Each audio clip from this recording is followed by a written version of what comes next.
Hello বন্ধুরা, শুভ নববর্ষ, অনেক অনেক শুভেচ্ছা। তোমরা খুব ভালো থাকো, সারা বছরটাই তোমাদের খুব ভালো কাটুক।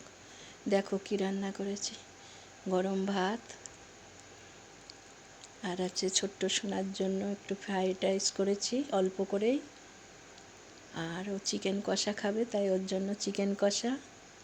আমার মেয়েও খাবে, মেয়ে মটন খায় না, আর সবাই মটন খাবে, তার জন্য পাতলা আলু দিয়ে মটনের ঝোল, একটু পেঁপেও দিয়েছি, দিয়ে পাতলা ঝোল করেছি।